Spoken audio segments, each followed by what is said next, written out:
Cuma ya ada sisi positif yang saya dapat gitu ya. Ada beberapa poin yang saya ngerasa tuh, oh kesuksesan, rezeki itu bukan dari kemampuan kita gitu. Ada beberapa yang saya ngerasa sukses tuh nggak hanya dari itu deh gitu. Nggak hanya dari kerja keras apapun, kadang hasilnya tuh nggak gitu.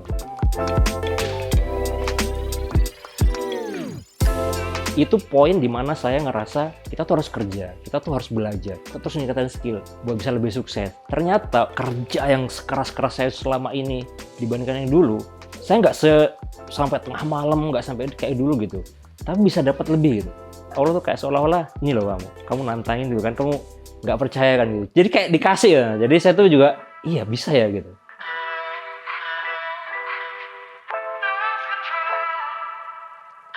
Saya bingung kesini tuh bukan saya nggak dapat uang nggak gitu ya. Tapi yang saya bingung tuh ini orang-orang nanti kerja apa lagi nih kalau proyek saya habis gitu ya. Jadi saya selalu kayak ketika mau habis proyek saya selalu tuh ngomong ke semua freelancer saya, tolong doain ya gitu.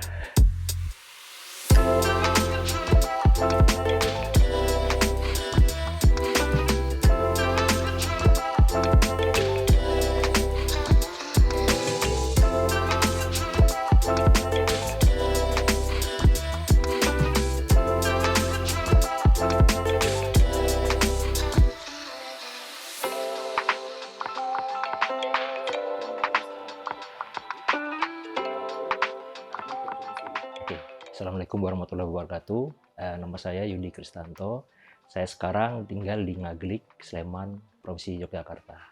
Sehari-hari kalau sekarang saya punya usaha, paling utama usaha di bidang digital agency. Jadi saya punya digital agency kecil-kecilan lah, Mas. Bergerak di bidang yang berhubungan sama AI development sekarang. Semacam data annotation, transcription.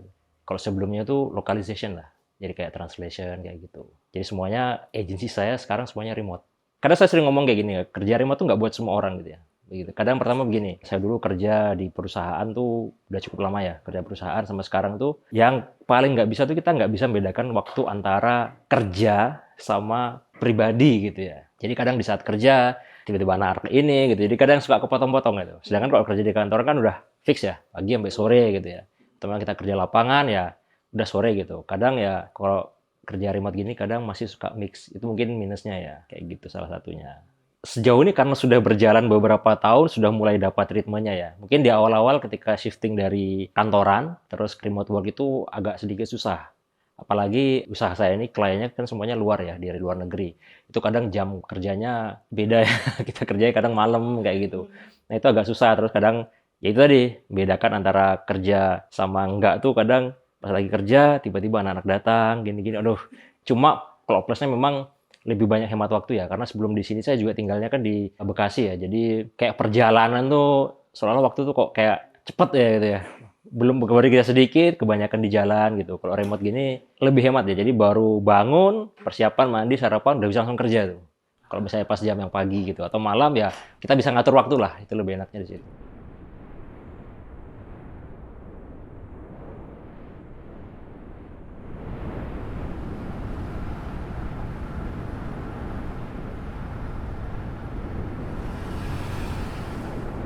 Saya tuh sebenarnya asli dari Kediri. Cuma dari kecil, sekitar umur 3 tahun udah pindah ke Kalimantan ikut orang tua. Jadi sekolah dari SD, SMP di Kalimantan, SMA juga. Cuma SMA saya udah pindah ke kota lain, udah pisah sama orang tua waktu itu ya. Saya tinggal di asrama gitu. Kayak semacam boarding school lah gitu. Jadi udah pisah dari sejak lulus SMP sampai kerja itu udah pisah tempat tinggal gitu. Setelah saya lulus kuliah itu saya langsung kerja di multinational company ya, di perusahaan Jepang. Karena saya memang background saya ada bahasa Jepangnya. Jadi kerja itu ya etos kerjanya orang Jepang ya. Itu kerja terus pulang tuh bahkan sampai malam. Bahkan saya pernah zaman kerja dulu itu megang project, pulang tuh jam 2 jam 3 malam, jam 7 harus berangkat lagi tuh. Bahkan sempat sampai dirawat, akhirnya kayak yang rasa udah waktunya istirahat gitu ya. Kayak nggak mau lagi udah kerja begitu ya. Terus ya mikir-mikir karena ada saudara, dan waktu itu pas mau ketemu sama istri ya, istri kan juga kuliah di Jogja kan. Jadi waktu itu memutuskan sudahlah kemana gitu. Tapi waktu itu emang saya udah persiapkan. Maksudnya nggak sekedar saya langsung berhenti nggak. Jadi saya udah siapkan paling nggak saya selama pindah ke Jogja yang katanya UMR-nya rendah gitu ya. Saya waktu itu dari yang saya pekerjaannya sudah lumayan punya posisi lah di kota ya. Itu saya persiapkan dulu lah paling nggak. Jadi paling nggak saya udah punya cadangan, saya nyari kerja sekian sudah saya siapkan. Alasan utamanya itu habis itu udah insya Allah nih. Sama dulu memang sebenarnya agak sedikit yang beda tuh begini. Biasanya orang-orang tuh kan mau berhenti harus nyari dulu ya. Saya siapkan bukan dari segi kerjaannya, pokoknya saya siapkan sudah dananya dulu nih buat tabungan dulu. Nah di Jogja kira-kira wah bisalah ngajar-ngajar les sih atau apakah bisa dapat lah kalau UMR-nya segini. Perhitungan saya kan bisa hidup lah kalau UMR-nya segini, orang bisa hidup gitu. Karena memang saya dari dulu nggak gaya hidupnya harus yang tinggi gitu nggak gitu. Jadi memang sudah saya siapkan. Terus waktu itu ini saya agak sedikit harus banyak bertobat itu gini ya. Dulu tuh saya sempat mikir, ya kan rezeki sudah ada ya gitu ya. Saya kayak, ya udah saya pergi nih. Pasti bisa kan gitu kan. Beneran ya, dicoba gitu. Jadi selama kerja di perusahaan tuh kayak ragu, takut nanti gimana, nggak ada gaji, nggak ada gini. Ah sudahlah gitu. Coba kan rezekinya ada nih, kata Allah ada nih. Masa enggak sih pokoknya. Nah dari situ lah saya beranikan diri, udah capek kerja aja terus. Bukan capek fisik aja, mental juga ya. Udah akhirnya pindah ke Jogja. Di situ sih awal mulanya. Saya itu dari lulus kuliah, S1 kuliah di Jepang. Habis itu pulang sempat setahun kerja. Itu pun di perusahaan Jepang ya. Karena ya mungkin sering dengar sendiri lah etosnya orang kerja, orang Jepang gimana ya. Habis itu lanjut lagi S2 ke Jepang lagi. Dari lulus S2 pindah berapa tempat ya. Semua di perusahaan Jepang. Dan memang saya langsung di bawah orang Jepang waktu itu kerja. Jadi saya hubungannya sama orang Jepang lah kayak gitu. Nah itu kerja mungkin sekitar ada 8 tahunan lah ya. Seperti yang sudah banyak orang tahu Jepang bagaimana budayanya, ya pokoknya kerja gitu. Kadang ada culture shock yang saya dapatkan ketika pulang dari Jepang ke Indonesia gitu ya. Beberapa tuh kadang kalau saya lihat orang Indonesia kerja ya, kadang kok santai betul gitu ya. Kadang saya nggak habis pikir gitu ya. Kita tuh harus banyak belajar, harus banyak bekerja. Pokoknya supaya meningkatkan skill, kualitas hidup kita lah gitu ya. Jadi saya agak sedikit ada kepercayaan bahwa kita tuh harus berusaha, skill kita yang akan menentukan kita kayak gitu. Kemampuan kita, kerja kita yang akan menentukan kesuksesan kita gitu. Cuma ya ada sisi positif yang saya dapat gitu ya. Ketika itu ada beberapa poin yang saya ngerasa tuh, oh kesuksesan, rezeki itu bukan dari kemampuan kita gitu. Itu yang saya rasa, yang saya bilang tadi, saya tuh pas di Jakarta apa tuh, nggak bisa nih, saya ngeliat orang-orang yang ini, kayak misalnya orang, maksudnya ketika saya dari Jepang, apalagi saya waktu itu posisi sudah mulai agak naik ke atas ya, sudah lumayan langsung di under Jepang, saya ngerasa kok, kamu harusnya begini gitu, kadang suka ngerasa harus lebih giat lagi, harus lebih begini lagi gitu ya, biar sukses gitu. Tapi pas itu saya pindah, saya ngejalanin beberapa tahun sampai tahun terakhir tuh, ada beberapa yang saya ngerasa sukses tuh nggak hanya dari itu deh gitu, nggak hanya dari kerja keras apapun, kadang hasilnya tuh nggak gitu.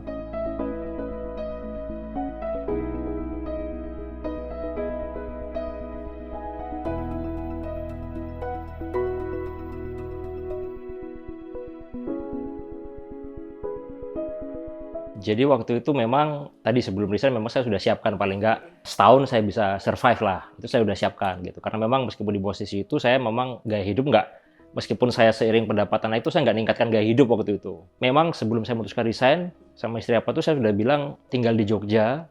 Saya udah hitung-hitungan maksudnya gaya hidup kita gimana gitu. UMR kan maksudnya UMR-nya Jogja sekian ya. Tapi kan kita tahu saya belanja sekian, makan sekian, kita udah hitung. Jadi di awal-awal tuh memang saya udah press. Saya udah buat semacam pengeluaran lah. Nanti kita cuma boleh buat ini segini gitu, ini segini, itu sudah saya buat itu. Jadi di awal-awal memang pas baru pindah, ya apa aja saya kerjain sih mas waktu itu. Jadi mulai awal-awal pindah Jogja, saya ngelamar ya di beberapa perusahaan Jogja, tapi ya agak ketinggian kalau background saya itu agak susah gitu. Jadi banyak ada beberapa perusahaan itu memang agak beda bidangnya gitu. Karena waktu itu saya sudah masuk ke manajerial, background-nya memang technical sama marketing saya. Cuma sudah ke manajerial, nah emang agak susah di Jogja. Saya sempat ngajar les waktu itu. Terus pernah juga sama istri, ya udahlah kita coba ini, ada temennya mau buat video tuh, ngedit video. Ya saya ngedit video. Sempat mau jualan lampu apa gitu ya, jualan online, coba-coba aja lah gitu. Pokoknya yang penting waktu itu saya, ya udah saya pokoknya cari aja gitu. Nah alhamdulillahnya istri juga support ya waktu itu, nggak yang mentarget harus begini begitu nggak gitu. Karena ada support gitu. Dan keluarga saya alhamdulillah, kakak-kakak semua keluarga itu dari awal memang nggak pernah ya. Meskipun ada keluarga lain yang sayang udah posisi gini, tapi alhamdulillah keluarga inti itu nggak yang ya udah resign aja gitu, nggak ada yang halangin gitu.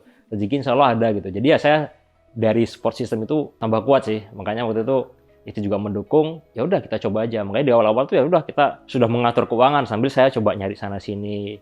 Jadi saya udah nggak, ya kalau dengar orang teman-teman yang tahu di Jakarta saya pindah ke sini tuh kadang mau ngapain di sana gitu, mau ngapain gitu. Awal tuh ya sudah saya ya udahlah cek aja. Karena ya saya rasa memang ada yang di sana saya udah jalanin sekian tahun, kok ada yang nggak saya dapat gitu, feel-nya kurang gitu.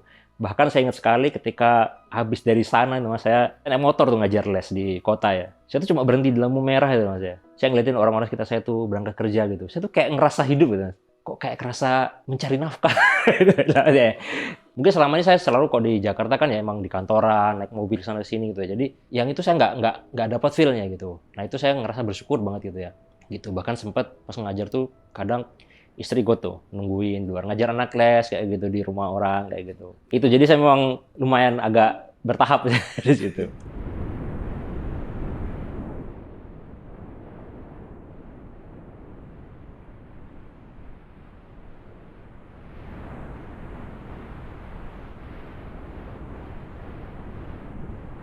Jadi villa yang ini ya, kan tadi saya bilang selain usaha saya itu tadi, saya ada usaha villa ini, Villa Kokia ini, cuma sebenarnya itu tuh di luar rencana ya.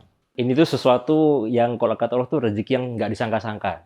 Nah kalau istri memang nggak muluk-muluk gitu mas, mintanya tuh ya sudahlah kita ngontrak aja gitu. Ngontrak tuh udah seneng banget ya, udah seneng gitu ya. Bahkan villa ini tuh nggak ada di bayangan saya. Saya tuh inget banget, karena kontrak saya dulu deket sini. Setiap pagi tuh jalan sama istri, pas lagi hamil. Istri bilang, bagus rumahnya, bagus ya. Ya insya Allah punyalah kita kayak gini. Saya tuh dari dulu, saya tuh nggak pernah pesimis akan punya sesuatu gitu. Istri saya tuh sudah nggak ngebayang gitu. Sekarang kerja aja belum ada, kerja cuma begini, masih ngontrak, mau rumah segini. Tapi saya nggak pernah bilang, nggak mungkin nggak. Saya punya kita kayak gini nanti gitu. Tapi saya ngomong itu juga nggak ada yang saya planning gimana-gimana. Saya cuma bisalah gitu.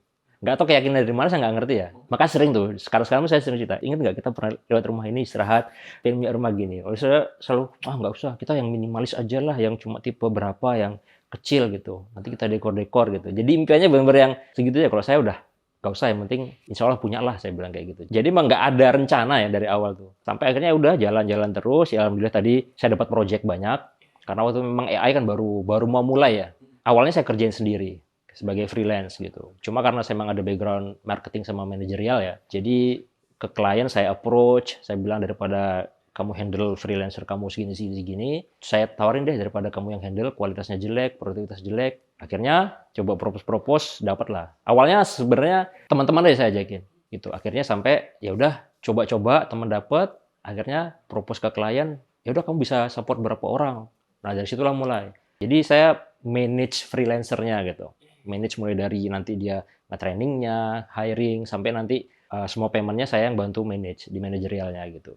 Sampai akhirnya saya juga agak kaget ya dapat tiba-tiba ditawarin, kamu bisa nggak handle sebanyak segini gitu. Bahkan terakhir yang terregister ya di tim saya itu ada 1000-an lebih mas freelancer itu. Dari situ makanya nggak nyangka lah sampai akhirnya bisa sampai kebangun ini kayak gitu. Itu poin di mana saya ngerasa kita tuh harus kerja, kita tuh harus belajar, kita terus meningkatkan skill buat bisa lebih sukses. Ternyata kerja yang sekeras-keras saya selama ini dibandingkan yang dulu, saya nggak sampai tengah malam, nggak sampai kayak dulu gitu. Tapi bisa dapat lebih gitu. Makanya dari situ saya kayak langsung, ya mungkin yang belum pernah ngalami, kadang ada keraguan itu gitu ya. Nggak mungkin lagi. Tapi ya itu kayak saya, Allah tuh kayak seolah-olah, ini loh kamu nantangin dulu kan, kamu nggak percaya kan gitu. Jadi kayak dikasih ya. Jadi saya tuh juga, iya bisa ya gitu. Itu saya sampai sekarang pun kadang masih suka, ya Allah ya, kadang ya ngerasa kayak gitu lah. Ini kayaknya, ya udah memang kalau udah jatahnya orang segini tuh dapat segini gitu. Mau usahanya segimana ya, kita tetap ikhtiar gitu ya, tetap usahakan. Ya saya juga nggak bilang, saya nggak ngapa-ngapain terus dapat gini, nggak. Karena memang saya sudah ada background tadi ya, manajerial, apa ini, ada pengalaman. Tapi kan namanya kesempatan tadi kan, nggak bisa kan ya. Betul, saya keilmuan ada, tapi kesempatan dikasih tadi kan, nah matching di situ.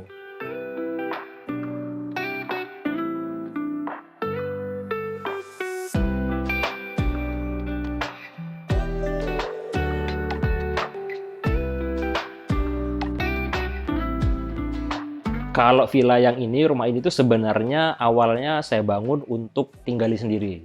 Awalnya, benar. Jadi panjang nih bangunnya panjang. Jadi saya tuh awalnya ini tuh dari, tadi saya jalan-jalan gitu kan, coba gini. Terus pas sama juga di jalan-jalan itu, lihat sering saya lewat depan tanah sini tuh, sering lewat kan gitu.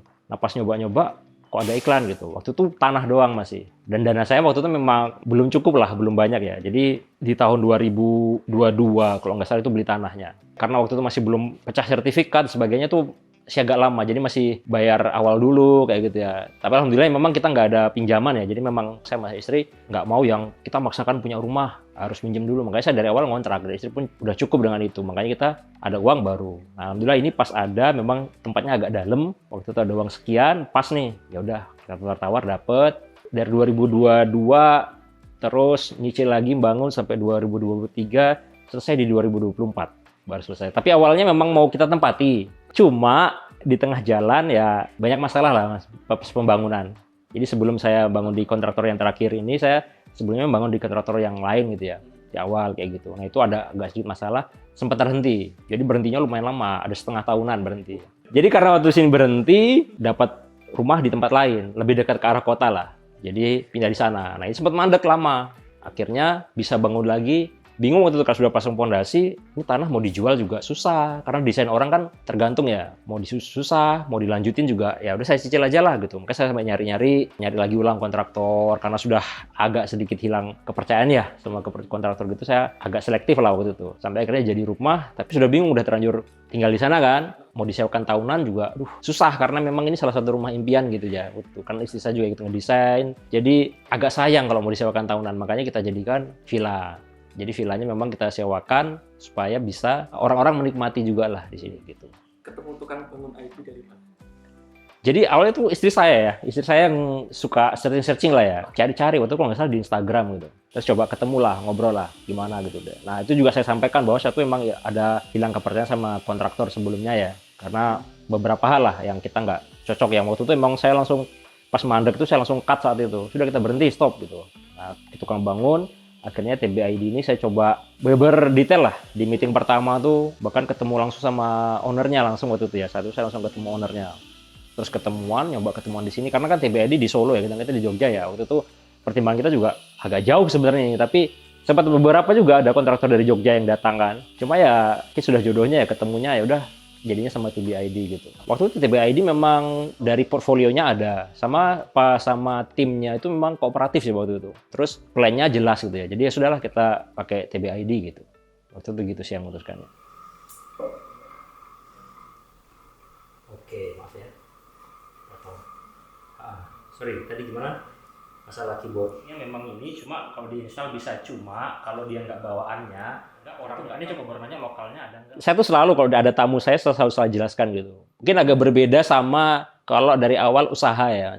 Usaha itu biasanya sudah ngitung nih, materialnya kita pakai yang ini aja, ini pakai gini gitu ya. Makanya setiap tamu saya yang datang ke situ selalu komentarnya bagus ya gitu. Homey lah dia bilang gitu ya, kayak rumah sendiri gitu, gini-gini gitu. Karena memang dari awal mau ditempati saya bilang.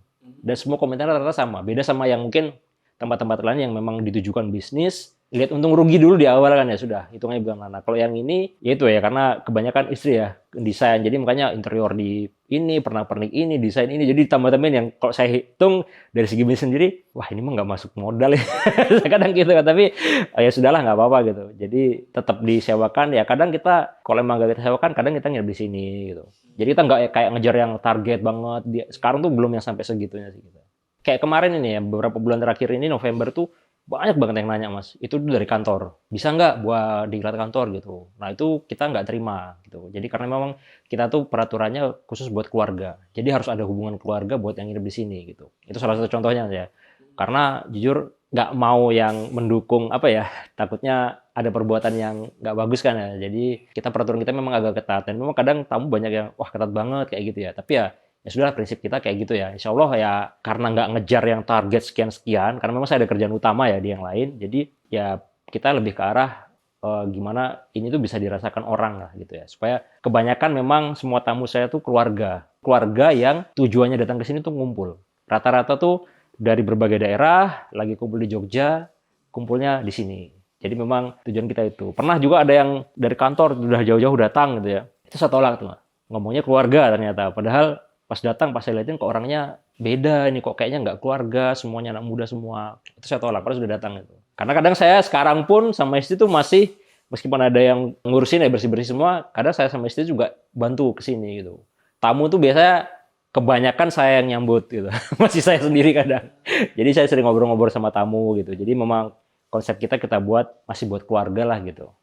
Kalau dia sih pertamanya kan memang ya banyak referensi ya, kalau zaman sekarang tuh banyak referensi ya dari sosial media. Stylenya kita tuh buat Japandi ya gitu ya. Karena istri saya tuh pengennya udah yang Japandi yang simple tapi open space gitu ya. Pengennya gitu. Jadi memang dibuat desain begini dan memang kalau di ruang utama kita nggak pakai AC karena memang ini karena open space, kita langsung keluar, angin di sini masih sejuk. Jadi memang kalau istri ya sama diskusi sama saya tuh desain awalnya dari situ. Sempat beberapa kali berubah desain tuh. Dari awal tuh berubahnya banyak lah. Nah, kolam tuh juga sebenarnya waktu itu memang kita kasih nggak ya, kita kasih nggak ya. Tapi yang jelas waktu itu kita mau ada satu ruangan di tengah yang dari luar itu nggak kelihatan, tapi di luar gitu. Jadi outdoor tapi di dalam gitu ya. Kalau di outdoor kan maksudnya kelihatan orang luar gitu ya. Nah, kita buatlah di sini. Nah, space itu nanti ke depannya waktu itu awalnya rencananya mau jadi rumah tumbuh. Karena memang itu tadi saya kan memang kerjaan sambil nabung, nabung gitu ya. Jadi, tapi alhamdulillah pas sudah dapat rezekinya ya sekaligus tuh kolamnya diadain kayak gitu. Proses produksinya itu kan support di terus juga bikin kayak gini.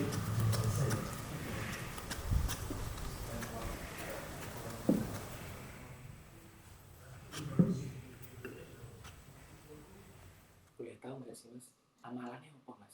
Saya tuh selalu bilang doa ibu sih waktu itu.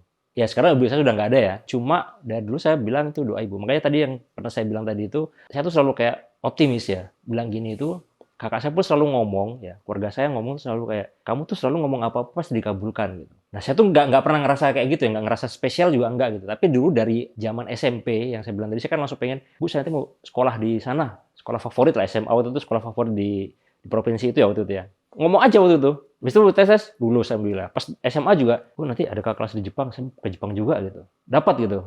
Alhamdulillah gitu ya. Nah waktu itu kan saya juga nggak ada amalan apa-apa ya. Saya juga belum jadi seorang muslim yang taat banget juga belum ya. Maksudnya ya yang basic sudah lah ya maksudnya. Tapi belum yang sampai di level tertentu gitu nggak gitu ya. Saya nggak ada amalan tertentu gitu nggak ada. Cuma dari dulu saya selalu merasa doa ibu gitu. Terus makin kesini juga ibu saya juga nggak ada ya. Makanya ya kalau misalnya ada orang tua ya kalau bisa minta doakan gitu ya. Selain itu ya sekarang mungkin doa-doa sekitar saya ya. Istri saya, kakak saya, keluarga saya semua ya mungkin doa-doa gitu. Apalagi kayak di kerjaan nih, maksudnya di kerjaan yang saya bilang tadi saya kan punya yang terdaftar aja ribuan ya. Mungkin yang aktif ada ratusan freelancer saya itu saya selalu ketika nggak ada project yang namanya usaha itu kadang ada project tuh udah kayak udah bingung gitu ya. Saya bukan yang saya bingung kesini tuh bukan yang saya bingung bukan saya nggak dapat uang nggak gitu ya. Tapi yang saya bingung tuh, ini orang-orang nanti kerja apa lagi nih kalau proyek saya habis gitu ya. Jadi saya selalu kayak ketika mau habis proyek, saya selalu tuh ngomong ke semua freelancer saya, tolong doain ya gitu. Nah saya kayak percaya itu kayaknya doa orang-orang ini tuh itu ada gitu. Sering tuh saya di tim saya juga, makasih mas ya, saya nggak perlu keluar kampung nih jadinya, karena saya harus ngurus orang tua. Saya dapat kerjaan proyek ini. Itu saya kayak ngerasa, alhamdulillah berarti dia berdoa banget nih supaya ada proyek gitu. Jadi saya dapat proyek ini bukan gitu ya. Apalagi ya, mungkin istri saya doakan gini-gini. Ya rezeki bukan rezeki saya aja, mungkin rezeki keluarga, rezeki anak gitu kan ya semua. Jadi itu aja sih. Dan saya selalu ngerasa saya nggak tahu gimana ya. Kadang saya tuh kalau ke orang itu tuh kadang bisa ngelebihin ke diri saya. Maksudnya gimana? Jadi kadang bisa contohnya nih kalau saya ke keluarga tuh belikan baju anak, belikan ini anak, istri itu tuh loss aja gitu. Ngasih orang, ngasih keluarga gitu. Misalnya mau traktir makan atau apa gitu, loss gitu. Tapi saya kadang mau beli baju buat saya itu kadang ngitung lama nggak beli-beli gitu. Itu terus ya itu sih jadi nggak ada amalan khusus cuma saya yakin doanya orang-orang itu kayaknya manjur.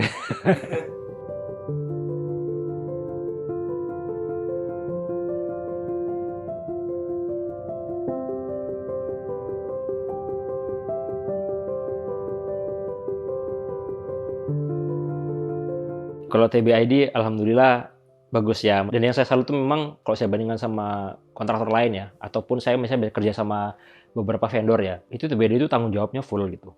Dalam artian begini, begitu ada masalah tuh nggak cari alasan dulu mas. Kadang ada ya misalnya kita, mohon maaf ya, kadang misalnya ke tukang ngobrol gini-gini, wah ini kan gini. Nah kadang saya tuh kan referensi saya juga banyak ya. Ini material masangnya tuh harusnya begini gitu. Karena saya referensi saya misalnya saya pernah pergi kemana, ngeliat mana gitu ya. Itu kan kadang kalau dari tukang kadang ada suka yang oh ini nggak bisa gini-gini karena memang skillnya si tukang itu memang belum bisa mungkin ya. Nah kalau tukang bangun ini TBID ini nerima dulu gitu, nggak pernah alasan sana sini tuh nggak gitu, terima dulu berusaha diperbaikin gitu, terus dikomunikasikan. Memang kalau memang saya yang salah nanti ya dijelaskan baik-baik kayak gini-gini gitu. Yang penting tuh gimana solving masalahnya itu TBID lumayan bertanggung jawab. Apalagi ketika terakhir kali ini ada keterlambatan tuh waktu itu memang langsung tuh Mas Goninya langsung yang datang ke sini gitu ya. Sedangkan kontraktor sebelumnya pas saya bilang gini-gini selesai udah gitu, nggak ada ketemu nggak ada apa. Nah kalau Mas Goni langsung datang evaluasi sama-sama. Bahkan saya sampaikan nih, saya bukan yang punya pengalaman tinggi banget bukan gitu, cuma karena saya memang pernah kerja, pernah manage orang. Dan saya memang TBID kan semenjak saya waktu baru pertama kali ini sampai sekarang tuh improve-nya saya lihat banyak banget tuh sistemnya. Karena masih kelihatan lah dari anak yang masih anak-anak muda waktu itu ya, saya tuh pas ngobrol tuh wah anak-anak muda banget gitu ya, maksudnya masih gini sampai ke level ini tuh bagus banget sih. Mas Goni juga turun tangan langsung, ada masalah. Bahkan ini sudah, kan terakhir selesai kita di 2024 ya. Waktu itu karena memang sudah banyak teman saya udah ada yang mau nginep tuh, padahal belum selesai semua itu waktu itu. Jadi ada beberapa item lah, terutama kayak model bocor itu kan kalau nggak hujan kita nggak ngerti kapan ya. Nah, TBID itu alhamdulillahnya mau, ya udah kita perpanjang aja Pak nih masa retensinya. Pokoknya yang jadi dulu, nanti ini tunggu musim hujan gitu. Nah, tanggung jawab misalnya dinding ini kurang ini gitu. Ya itu Mas Goni lihat langsung tuh di cover, dikembalikan gitu. Jadi meskipun tanggung jawabnya penuh lah. Nah, yang saya suka juga itu salah satunya gitu yang saya bilang tadi. Kadang saya ngomong ke tukang A gini ya, kita buatin gini, saya pernah lihat di mana gitu. Oh ini nggak bisa Pak, gini-gini. Nah kalau tukang bangun enggak nih. Tiba-tiba itu dia, oh ya kita coba dulu, dia cari.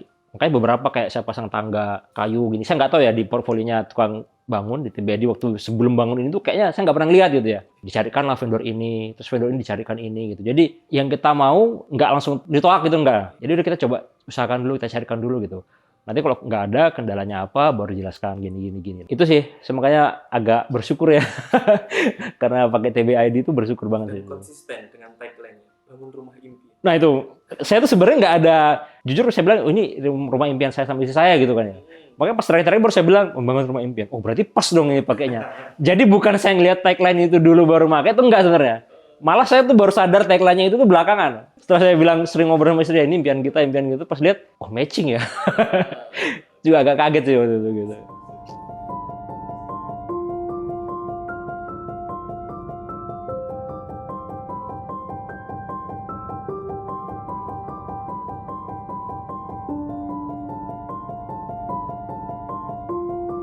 Ya, saya Yudi Kristanto dari Jogja, Sleman tepatnya. Kalau misalnya mau ke Jogja, kumpul-kumpul keluarga, silakan datang ke villa saya ya, di Villa Kokia, tempatnya di daerah Sleman, di Jakal, kilometer 12. Terima kasih. Wassalamualaikum warahmatullahi wabarakatuh.